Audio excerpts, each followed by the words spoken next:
Hello, Quacken Smite League, and welcome to episode 3 of the QSL Update podcast.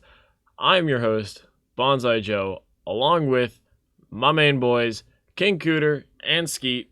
Nick, Skylar, how you guys doing today? I'm great, buddy. Skeet, how you doing? Not too bad, not too bad. Just another day at work. What about you, Joe? How you doing? Not too bad. Got a busy day, busy weekend on my schedule. But what's included in that weekend is watching a lot of Smite. We got some good games coming up this week. We already have one set that has been played so far in week 4, and it was a good one. If you missed it, check it out on YouTube. It was a fun one, but we also have all of week 3 to cover. So let's get right into it, boys.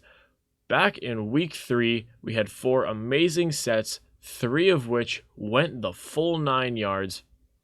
We could start it off with that first game that happened, Kepwe Suns versus All In, a 3-set banger. Some long, really good games in that one. All In took it 2-1, but Kepwe, they looked good, don't you think? Yeah, definitely, man. Taking All In to 3 games is no small task. All In is definitely a really good team. As I said last week, they have, 4 guys that are at least 4 guys that are top, if not top 3 at their position in the league. So, um, the Kepwe to win the game that they did exactly as I said. They followed Goat Boy, and they ended up winning the game. What do you think, Skeet? A really good set. If I do, I think I cast it. I did cast it actually. Me and Brownside were on the cast. That was a fun one. It was a kind of a rager. I really thought that Kepri was going to take it after that game one, that thrilling game one they had. Um, just an all-around good match, a good 3-game set, lots of back and forth play, lots of good team fights, good team play, showing of chemistry of both squads, and I think it really showed the best of both teams in that set. It really did. I thought that the Kepwe Suns played absolutely fantastic all 3 games, but specifically game 1, there was just a very particular way of diving that back line that they did so perfectly. They had Goat Boy on the Xingqiang, they had Yuri Forever on the Ratatosker, they had the King Arthur, all 3 of which diving the back line, and their other backline, or their backline themselves was untouched. They had a Raijin and Heimdall just absolutely free casting back there. It was free damage while you had all this suppression on the all in backline. It was fantastically played. Almost every single team fight, if not every team fight, went their way in that first game, and they did a fantastic job of that kind of suppression that they needed out of that first game. Now, it wasn't exactly the same games 2 and 3. They didn't quite find that same dive, that same pressure that they found in game 1, but they still played well. They still absolutely were winning team fights back and forth, but they just came up a little short in terms of those other 2 games. Now, on the side of All In, I thought that we had played a few different comps. We had 3 different people play support. I know I said on last week's podcast that you'd be seeing NMR in the support role. That didn't last very long because I switched him out after game 1, and I had Subkiller in support game 2, and then game 3 put Subkiller back in solo and had 0 in support. So we had three different players play support in 3 different games. That was an interesting development that I had had made throughout that set. But it was it was a fun one, and we found our guys, we found our strengths, and we definitely played to it in games 2 and 3, and I thought Kepri or Kepwe rather, uh played just a fantastic set, and it was so much fun. It was so much fun. It looked fun, man. It looked like a lot of fun. That's a huge call on your part too to move NMR back into the jungle. You could tell the difference, like regardless who was playing support in games 2 and 3. You could definitely tell the difference in your guys' team fight with NMR in the jungle. Yeah, he just makes such a huge impact on our team with him in the jungle.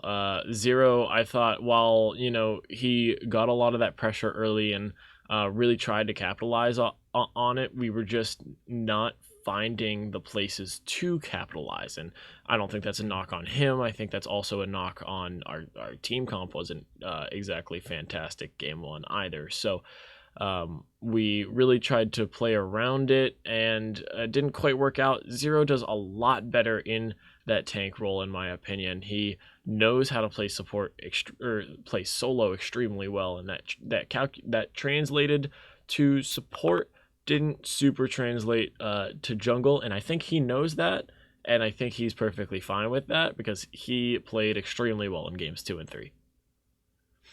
Definitely, man. Speaking of team comps, what did you think of that Kepui team comp in game 3? The Kepui team comp in game 3 is something I've seen them run in casuals a good bit. I know that when I'm playing with those boys, we like to pick a little bit of trolley comps, but I didn't expect it to come out in game 3 there. I thought that the Ares pick into solo was a really good pick into finding that kind of suppression for the Subkiller King Arthur. Didn't really work because it's still Subkiller and it's still his King Arthur. It takes so much to stop that. It's like it's an immovable force. It's a unstoppable force. You need an immovable object to stop that, and sadly, the Ares was not that immovable object in game 3. But the Cabra jungle, we haven't seen a whole lot of that yet this season, but it has its potential to really do a lot, especially on like big ganks. As soon as you hit level 5, you can really chain down that CC, really suppress anyone in lane with that Cabra jungle. And then the Fafnir, while I love Goatboy's Fafnir, he picked it up kind of early. I wasn't going to ban it. He could have left it till later. Although I'm not 100% sure what the pick ban strategy was there, if they were waiting for seeing what we were going to pick to choose other gods. But definitely could have left that for later. I was not going to ban Goatboy's Fafnir, although I know it's one of his favorites. Definitely, he loves that pick, man. Yeah, and they had the On Her mid and the Apollo in ADC. I mean, I thought that it was a good balance of damage, a really good kind of like you saw what they were trying for. It was very if they got the big leads, I think it could have really paid off, but but it was just that early game that they struggled with in game 3, and at the end of the day, it didn't really pay off. But I like the sentiment. Would I have gone with it for a game 3 comp? Probably not. But I thought that it was fun, and I think that if they really get off to a lead with that, they can win with that comp easily. Yeah, for sure. I mean, you need a couple picks early to make that comp work, though. My only problem with the comp overall was the fact that there's just no peel. If you have Kama and the Subkiller King Arthur, it's not just King Arthur when Subkiller has it. It's the Subkiller King Arthur. Those two gods diving the backline, you're gonna need some peel. And just with the comp, they have an axe or a hammer stun and Cabral. That's all the peel they have, really. So that's tough. That's tough. Yeah. So yeah, absolutely fantastic set. Great way to start the weekend. One of the best sets we've seen all year for sure so far. Undoubtedly. So moving along, we have Phenoms versus Resistance. Sadly, we were not able to find a caster for this set Brownside's point of view is on his Twitch channel, but nothing official from the QSL is going to be going up on the YouTube or QSL channel on Twitch. So sadly, no way to watch this game. But Phenoms took it 2-0 over It's the Resistance. Skeet, would you like to elaborate on these games? I don't know if there's really much to elaborate about. I think my team came out, did what we were planning on doing, and just whipped up a nice quick 2-0. Yeah. There's not really much more to it. I feel like we had a game plan, we followed the game plan, and just I don't think there was a real contest. Yeah, personally, I didn't catch this one. A, for it being not casted, and B, I just think I missed it when it was happening. But yeah, quick 2-0 for Phenoms. Resistance, a team that we've talked about a lot, still in the process of trying to rebuild, trying to get themselves in a better spot than they have been the last couple weeks, and trying to really work their way up together as a team. But it was a hard game going into Phenoms, which is that unstoppable force that I was talking about a little bit ago. So a little bit of a tough matchup there for Resistance. Did come out losing that one 2-0, but we will see more of them in the upcoming weeks. So next up on our list of week 3 review, another fantastic 3-game set, Boone Gang versus Dharma Killers. This was a great one. Nick, do you want to take us away to start this one out? Yeah, what a great set. What a great set. I mean, Dharma Killers has shown that they are just probably right now the top team fighting team. They don't really do anything early. They don't do anything flashy early. But once they get into the team fight, it seems as if their macro shot calling is just fantastic. They're exactly where they want to be at all times as a 5-stack or a 4-stack, whichever way it ends up going. I think this team is a force to be reckoned with. Yeah, absolutely. They've looked so great so far in these games. But here's the thing. This is what I want to talk about. Game 3, Dharma Killers locks in a Ratatosker mid. Now, this is one of Davies' signature picks out of the jungle. He is an SCC jungler. Everyone knows it. Everyone knows how good he is out of that role. He picks one of his main gods, but in a different lane, and just rolls with it game 3. Like, just absolutely stomped. Is this something that we're going to have to see teams take away from Davies, even though he's playing mid? If I'm being honest, probably. And it's not even necessarily just for him. Cruz plays a great Ratatosker as well. So I think that's something that you just have to take away from this team. And on top of that, I mean, you still have your normal bans. You also have to try to get I'm Already Mad off of the Ganesha. She plays that fantastically. She changes team fights with the ult. It's exactly where it needs to be. She hits almost every knockup. Her silences are absolutely on point. This team is tough. Yeah, there's so many things that you have to ban against this team just to make sure that you just don't get absolutely rolled over. And I think Rad is definitely one of those, Joe. Yeah, absolutely. He looked fantastic on it out of the mid lane. Obviously, Ratatosker is not generally a mid lane god, but we saw Davies putting in the absolute work against enemy god in that mid lane, playing against Boone Gang. Now, Boone, I thought, also played a really good set. Minus game 3, which seems to really be the kicker this week, is these game 3s out of the losing teams really being that one game that kind of that is a little bit more lopsided than the rest. But game three, these Dharma Killers came out and really shut down Boone Gang. What do you think they could have done more to try to take away this pressure that they got early? Or what do you think Boone Gang could have done more to take away this pressure that Dharmic got early, especially off that Ratatosker mid lane? Skeet, what do you think? He might not be here. Oh, there he is. No, I'm sorry.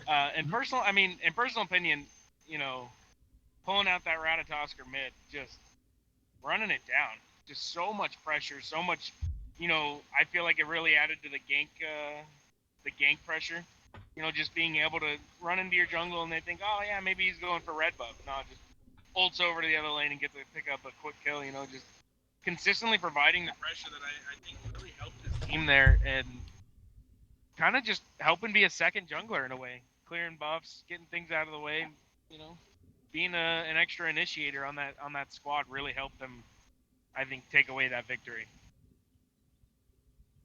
Yeah, it was that pressure that you talked about. It was that big kind of global ult. I mean, we've seen it played a lot recently, especially with Athena coming in, Apollo being really meta, the Chernobog, the Giannis, these Ratatoskers. It's these global, really big, really high range ults are playing such a big pressure in team fights. I think it comes from the season 8 map being a little bit bigger. Those rotations come out in a little bit of a longer way. So all the advantage that you can get from having those high mobility, high rotational alts has just been huge so far, and Dharmic took absolute advantage of that with that Ratatosker mid. Got the pressure in all three lanes and just played so well in game three. But not to take away what Boone Gang did in those first two games.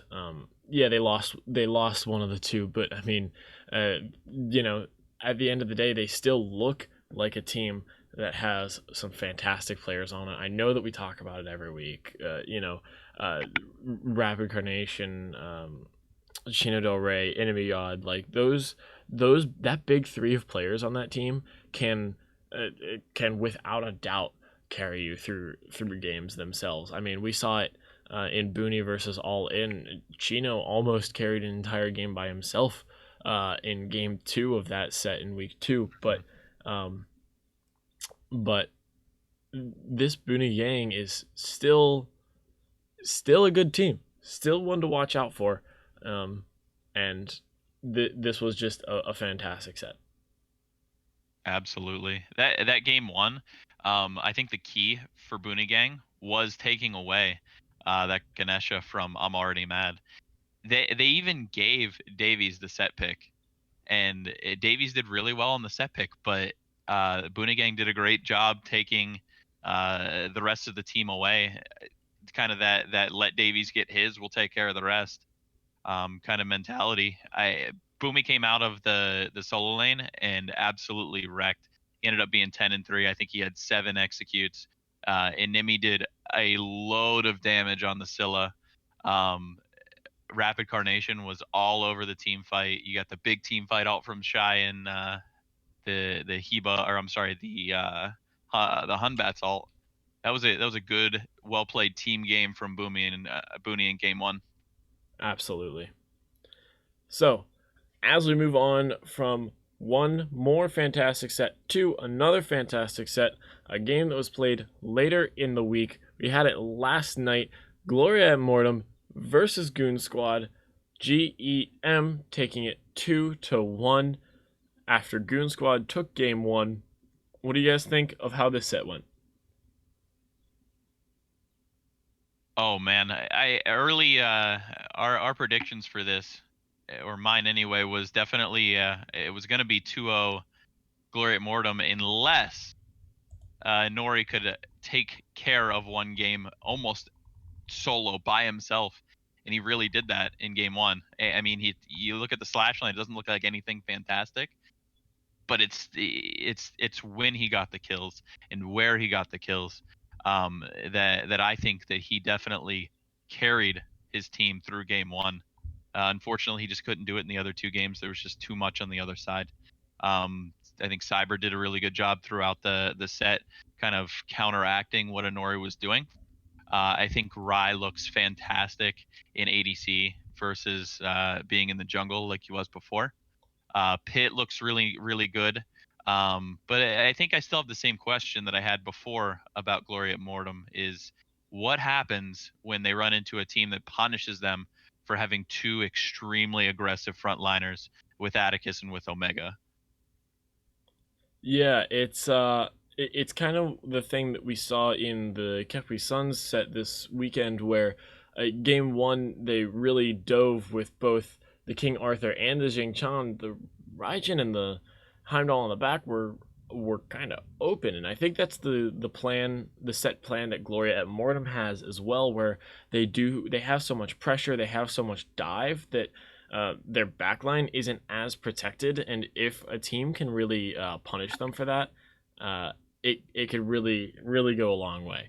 That being said, though, they're still a good team that they could turn that aggression around. They can go back to Peel. They can get those players off of their backline, and we saw it in games 2 and 3. They just played a better, more solid game in games 2 and 3. They were able to stop a Nori from diving super hard. They were able to really suppress that damage coming in, and I thought that their game plan change absolutely worked, and that's why they took it 2-1.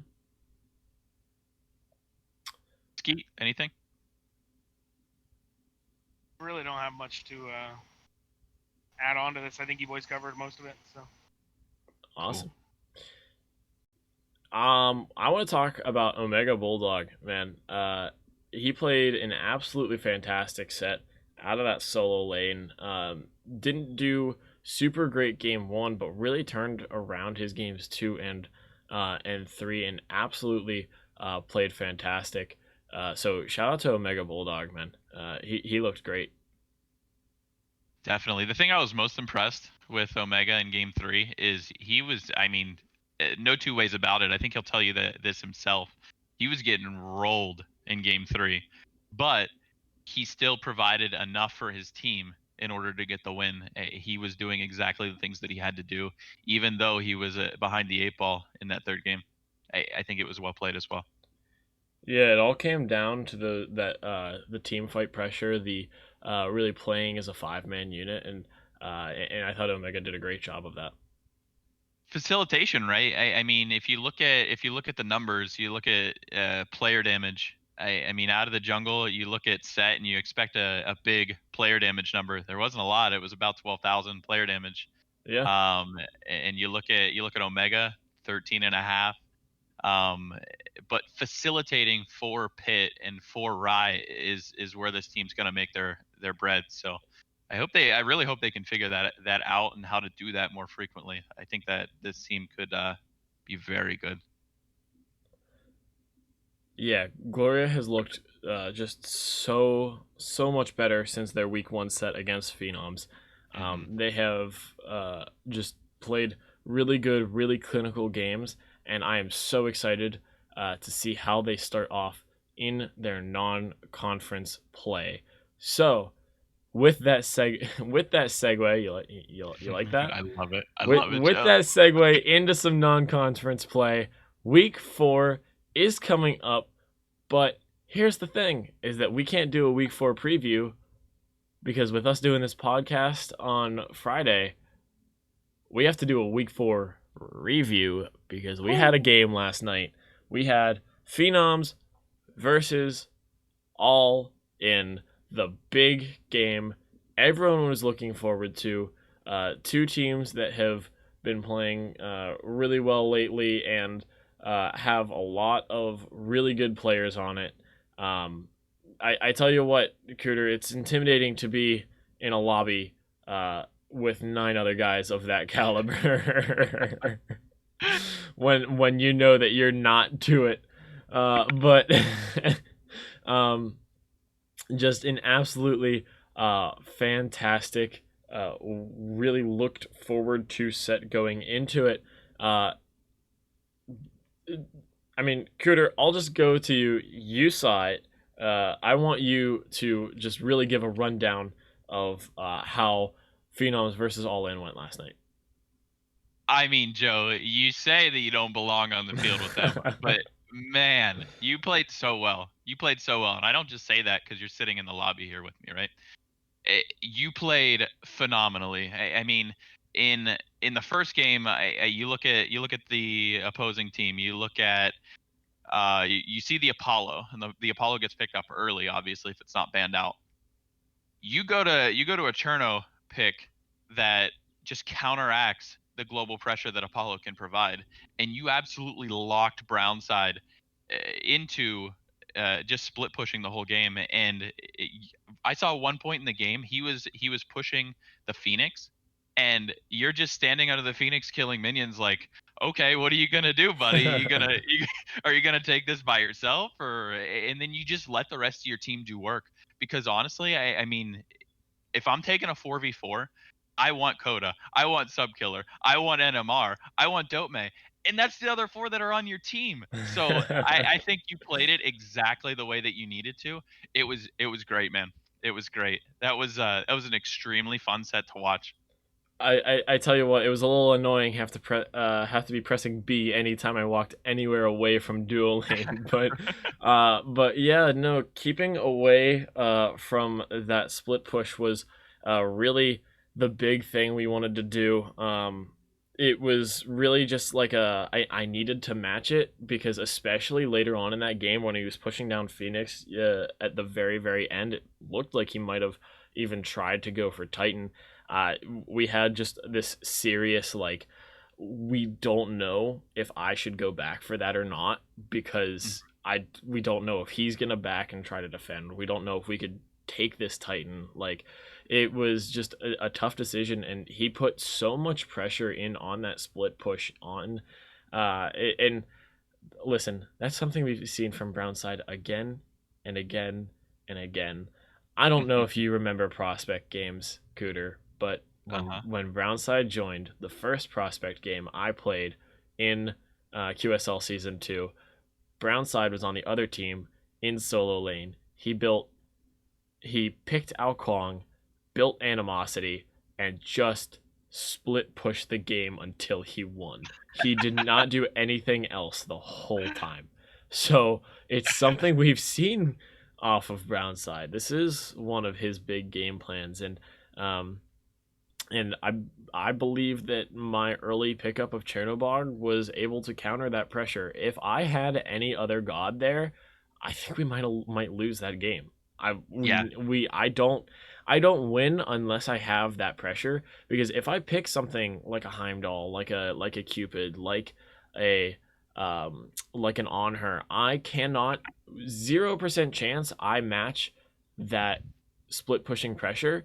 And Mhm. if he just ults away over to that team fight, he was so much bigger than me at that point in the game where if he ulted over and went to it and I was not there to match it, we lose every one of those fights. Every single one. Almost certainly. And Every and single honest one. and honestly, Joe, I think if he ults into those 4v4 team fights and then you ult in behind him or right in front of him or whatever it may be, They would have gotten he's better so trades. They would have right. gotten He's yeah. he's so big in that situation. I think they absolutely win those games. But that's kind of a Brownside special. He's going to try to split push like you were talking about. He did it throughout the prospects. He did it. He's done it in a couple of sets now. I mean, that's just what he does, and I don't blame him for it because if you are looking at it from his perspective, if I'm fighting you one on one as Brownside, I'm mechanically skilled enough that I'm probably going to win a lot of the time. Yeah. But that's not necessarily always the answer, and I think that's where Phenoms can take the next step and really become that team that everybody expects them to be as a top tier, top one, top two, top three team. Is I think that Brownside has to take the initiative here. Yeah, Brownside, I mean, is just a fantastic player. Everyone knows it. Hmm. I know it, you know it. Like, he is great. He did such a good job of poking me out in game 1, getting a lead. At one point, he had a 3-4 level lead. I think it might have even been worse. I think he was level 20, and because I was making those rotations, I was level 15, 16. I was not hitting him hard. I was hitting the rest of his team kind of hard, but I wasn't hitting him hard. Mhm. I it was just the simple fact is he was bigger than me game one and needed to play off of that advantage. But I thought that the rest of my team did an absolutely fantastic. I cannot talk about it enough. Just such a good job of shutting down the rest of the four from Phenoms. That it really, really helped me for sure. Oh, 100%. 100%. And then you look at, I mean, you look at Subkiller. I got to mention this. I was talking to Austin the Great about the set right after it happened. And during the game, he texted me. He said, Subkiller gets on the Achilles and he says, I think Subkiller Achilles does more damage than regular Achilles. I don't know what his cheat code is, but I think it does more damage. And I'm like, man, I think that's 100% right. But moving into game two, so we talked about game one about the split push. You move into game two, you take the Apollo away from Brownside. I assume that was intentional. Did you expect the Chronos in return? Can't say I did. I took the Apollo away. It's a god that I've been playing recently. Everyone knows it. I picked it in last week's set against Boone Gang. I think I might have also picked it up. Or sorry, last week's game against Kepri, and I think I also might have picked it up against Boone. I don't remember exactly, but it's a god that I've been playing. Everyone knows it. So I was comfortable on it. I wanted to take it. Wasn't more of a taking it away from Brownside as much as it was like I would still like to play it. Sure. Now the whole second ban phase though, I banned the Cupid because Cupid kind of messes with Giannis portals, and Uh-huh. I banned the Chernobog because I didn't want him to match my global pressure, and that's exactly what worked. He went to the Chronos, which I know is one of his best picks. He does a lot of damage on the Chronos, and yeah, did it hurt? Yeah. Did I almost die a bunch? Yeah, but uh, but I think that we did a good job of suppressing him, uh, and we really did uh, find a lot of that global pressure. We picked the Athena, we picked the Giannis, like we were all over the map at all times, and I think that that's what really gave us the lead, especially out of duo that we had in that game two. Oh yeah, you guys look so good in that game too. And like we were talking about, I think in the last set, the global pressure right now is so strong. And you guys had three gods that were very centric around the global pressure. Yeah, So I think your guys' draft was fantastic. I really think that you guys won that game in the picks and bans. but yeah, I don't want to take anything away from the rest of my team. They played absolutely fantastic. Yeah, it was just such a great set. I know you're talking about duo lane a lot, but I do want to pull it over. NMR on the Hunbats went like 15-1, ridiculous. Every single Fear No Evil that went down on the ground had an incredible impact on the game in its entirety every time. Every every single, as you said, every single Achilles ult, every single hit that he had with one of his abilities in game one, Subkiller, that did so much. Uh, Dume played, a fantastic Athena game two. Game one. Why can't I remember who he played game one? Jing Do it, yeah, oh he yeah, played Zigchan game one. Did an absolutely fantastic job with him as well. Just and I mean, Coda's Coda. I don't even need to talk about how well he played. Right, he's always putting in damage. That Nuwa game one, he didn't even die game one yeah. Uh-huh. on Uh-huh. on a Nuwa. Are you kidding me? Like if you don't die as that Giannis game two, that's fair. It's a Giannis, but a Nuwa? How do you get out of fights as Right. Nuwa? Phew. Hold the Um, stun, right? It's yeah, like all you can do. but yeah, the rest of Or my team just played absolutely fantastic, and I mean, Phenoms are a good team. They are really mechanically skilled, really game skilled. high knowledge, high skill players, and um, and you know, I think that we just played a really great game yesterday, and I look forward to playing them at some point again in the future because I feel like I'll meet them again at some point in the future. But For sure. we just took the best of that set yesterday. I think that the Phenoms are capable of more than what they showed us yesterday. But I am glad to have come out with that win. So yeah, that is week 4 game 1 in review. We just spent a little bit of extra time on that one, but you know, week in review, we could talk about standings a little bit too. Before we look on to the rest of week 4, just a little bit of other stuff going on in the league. That this last week has just been so fantastic in terms of sets. I know I talked about it a lot in our week 3 review, but we had three game bangers. If you didn't watch any of them, please do. They're on the YouTube channel and they're all fantastic. Same with Phenoms All In, just a fantastic game against between two really good teams with a lot of good players on them. So check those out if you haven't, because we just had a banger of a week in Smite, without a doubt. But Oh yeah. I'm going to talk about these standings a little bit, Cooter. We got Do it. all right. Let's start off with the Oni division. We have Phenoms in first place, coming off of the loss versus All In. They now sit at 3-1,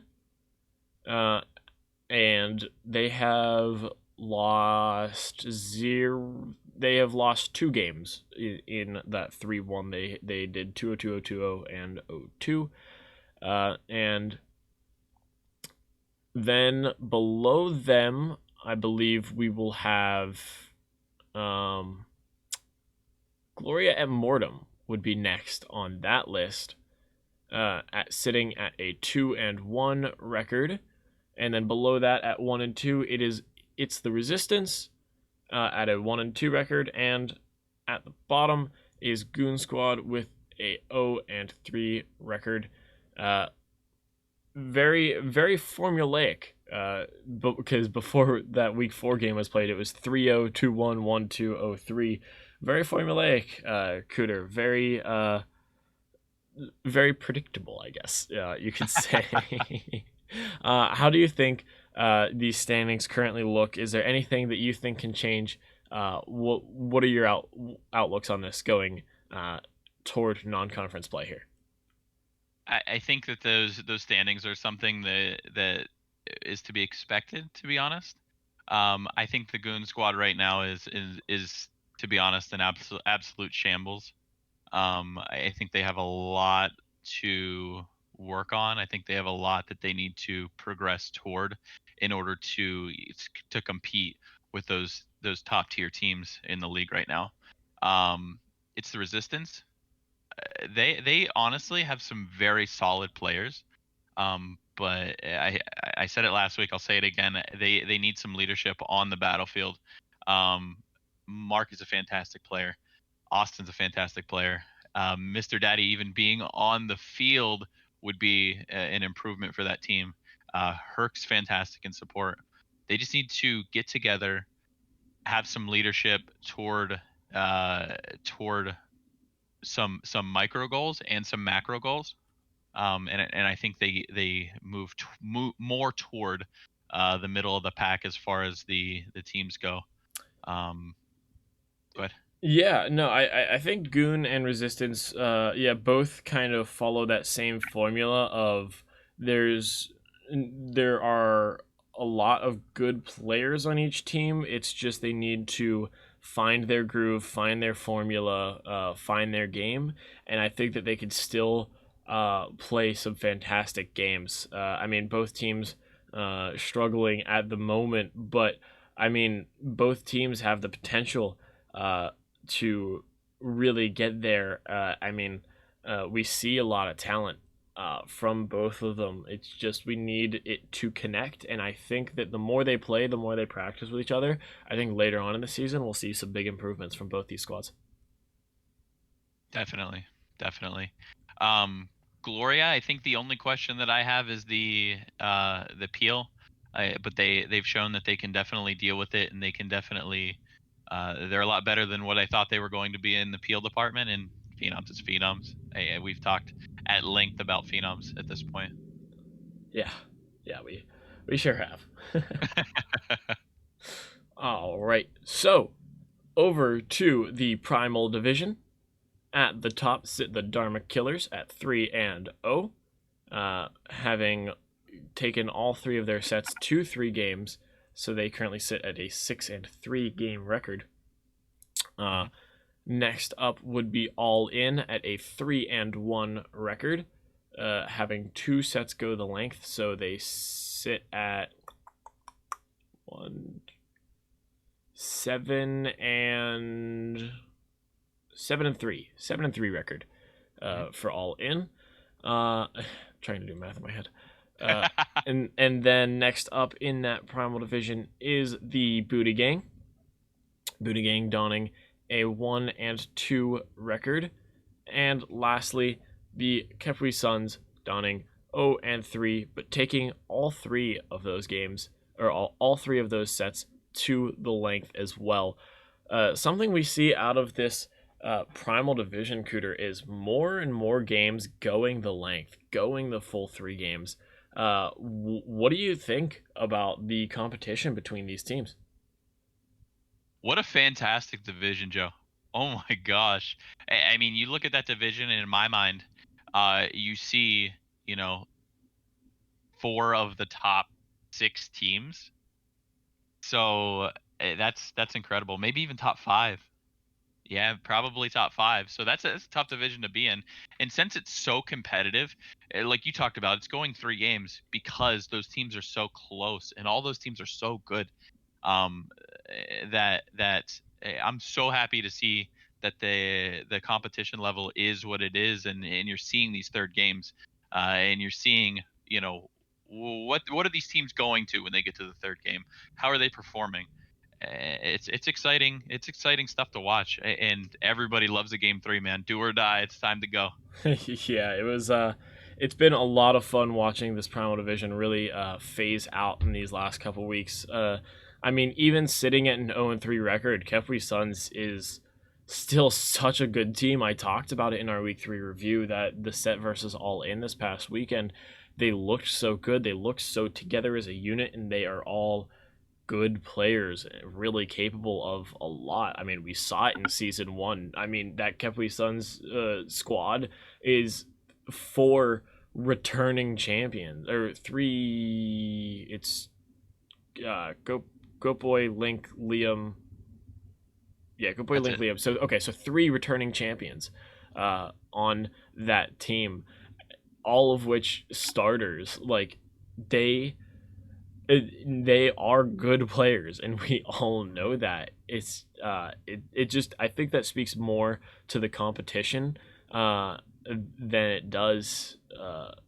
I think it speaks more to the competition that we see in season 2 versus season 1. These are all fantastic players, and I think when it comes to non-conference play, I think that they just play fantastic.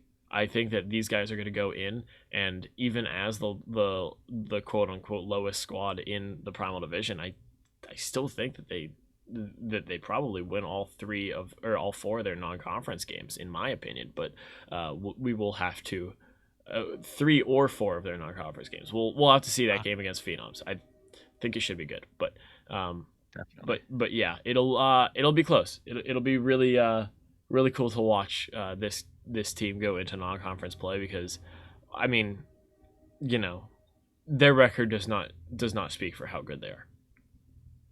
Definitely, definitely. And if I'm being honest, Joe, I think that it's possible.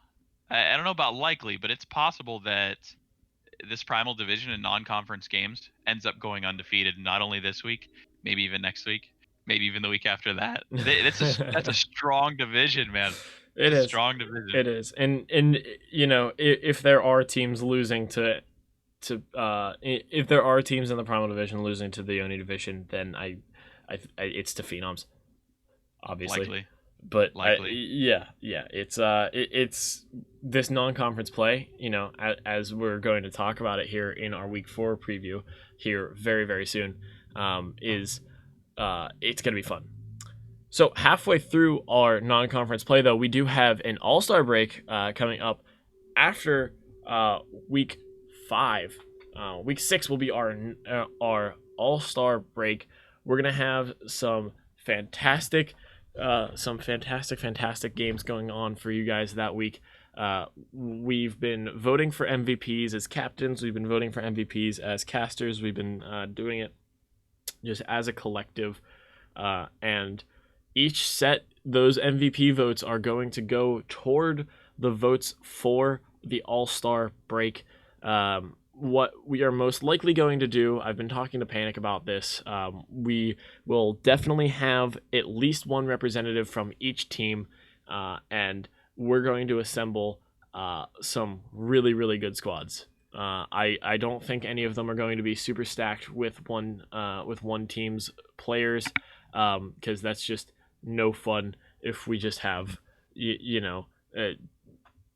like all of one team versus all of another. That's no fun. We're gonna have some representatives from every team. We are going to assemble 2 really really really good squads of really good players, and they're going to showcase some great Smite that week. So voting for that will be up soon. Stay tuned for it. We'll talk a lot about it more next week as we inch closer to the All-Star break. But just I cannot wait. I think the All-Star break is going to be a lot of fun, Cooter. I agree. That's so exciting to see too, that we're recognizing the top players in the league, and honestly allowing them to play with other top players in the league against other top players in the league. So it's going to be a lot of fun. I like the showcase. I like the recognition. It's awesome to see. Absolutely. So moving on, as we hit our 46-minute mark, I am so bad about keeping these podcasts short. I apologize. So moving on, we got 3 games to talk about for the rest of week 4. Let's try to keep it short. First up in non-conference play, Resistance versus Kepwe Suns. Time to be determined at this moment, but we got 2 good teams, good players coming in to face each other. How do you think this one's going to go, Cooter? I think it's probably 2-0 Kepwe Suns, unless the Resistance finds something, pulls something out of the bag and runs over one game. Then it might be a 2-1. But I definitely am leaning toward the 2-0 for Kepwe Suns. I think they're a very well put together team, and the Resistance, again, they have a few question marks that they need to work out before anything, before winning a set, I think. Yeah, we talked about it a lot last week. There's just a lot of question marks with this team. A lot of we don't know what's going to happen. So can they probably steal a game? Possibilities there. Do I think it's going to happen? I don't think so. I think it'll be 2-0 Kepwe Suns. They're just a really good team that's only getting better. I mean, if you've watched all the VODs from these Kepwe Suns games, week 1, they looked a little just not fully there as a team. Week 2, it started to look better. They started to really collaborate, especially in that game 1 against Dharma Killers. Week 3, we already talked about their week 3 game. Just looked really good. Week 4, I think they come out guns blazing. Just as a really good team, and I think they take the win versus it's the Resistance. Yes, sir. So moving along, really good preview. That one only took us 2 minutes. Really good. Moving along, Boone Gang versus Goon Squad. The Boonie versus the Goonie. As you said, I'll credit you for that joke because that is yours. Thanks, We have some great games coming up between these 2 squads. I think I'm going to go 2-1 Boone Gang. While I do think that Boone has the better players on their roster, or at least together more as a team, I do think that they can really run really run at this Goon squad and take the advantages where they get them. But I feel like one of the games they might misplay. One of the games they might mess up some late games, some late game fights, some late game kind of communication. And I think they drop one that I think that they drop one that they're leading for most of the time, off of just some small mistakes. Because Okay. I think Goon has the opportunity to capitalize on small mistakes a lot. Personally, that's just how I look Okay. at that team. Hmm. Um, but um, but I think it goes 2-1 Booney with Goon stealing one. Um, but it will be close, in my opinion.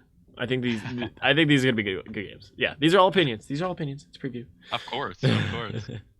Oh, I have the. time is to be determined on this one as well. I don't think I noted that, but sorry. Continue. That's okay. I have the opposite feeling. I feel like Booney has. I mean, we talked about it earlier. I think they have run into some tough games, being that the Primal Division is so tough. That I think they run over the Goon squad. They take out a little aggression on them, and I think they take it 2-0 pretty handily as well. All right.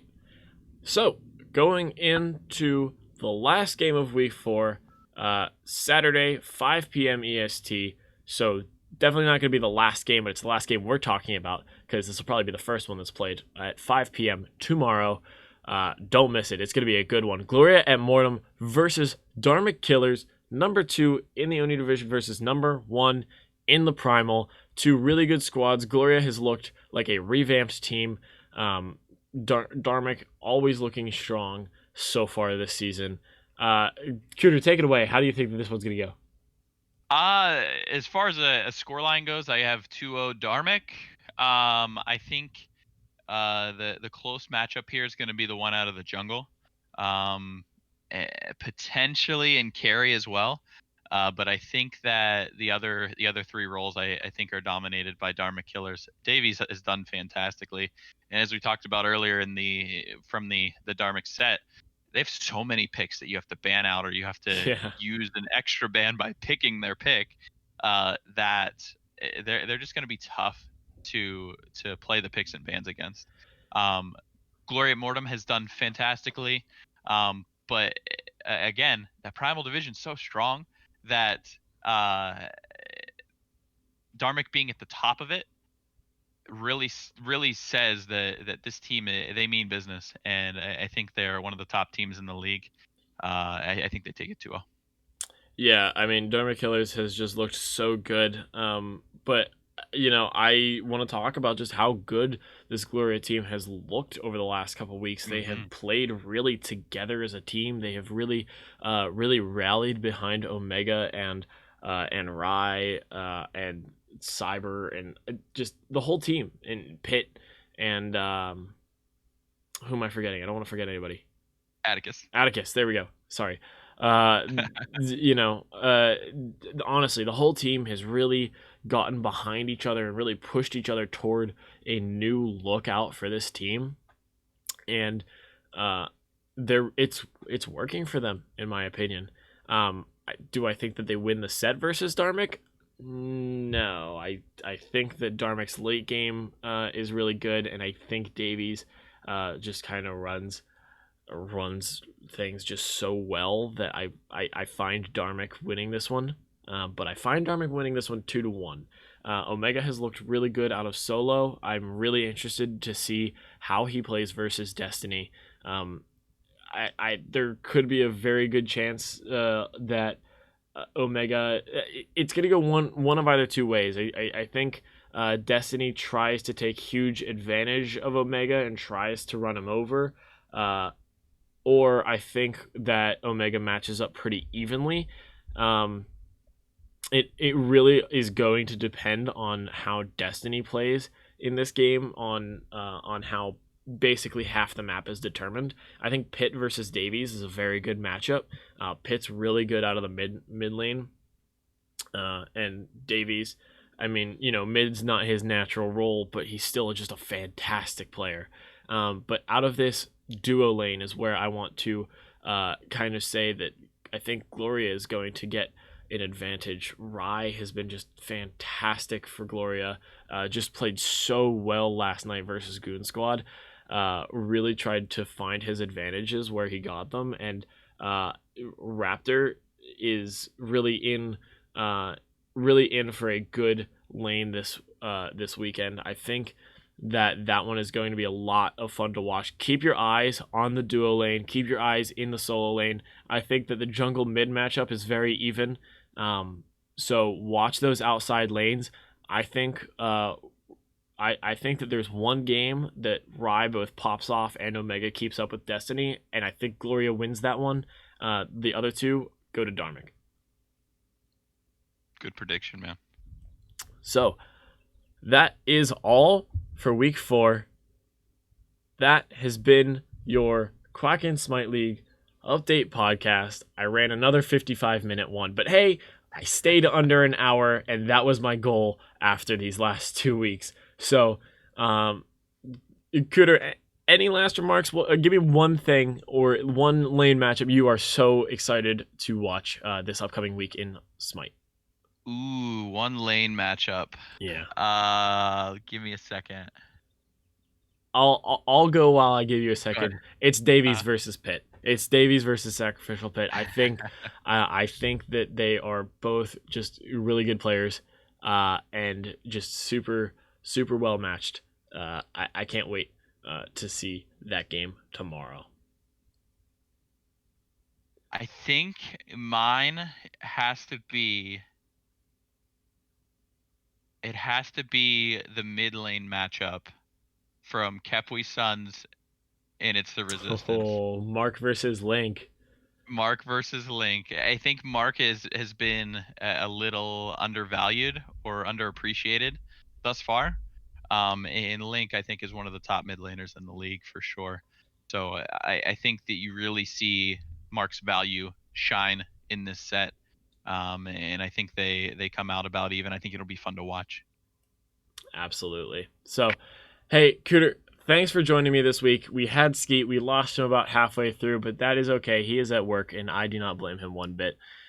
So, hey, I'm Bonzaijoe, and for TheKingCooter, thank you for watching the QSL Update Podcast. This has been another great hour of QSL discussion, and we will join you again next week. Cooter, thanks for joining me, buddy. Yes, sir. Thank you. And thank you guys for listening. We'll catch you again next week.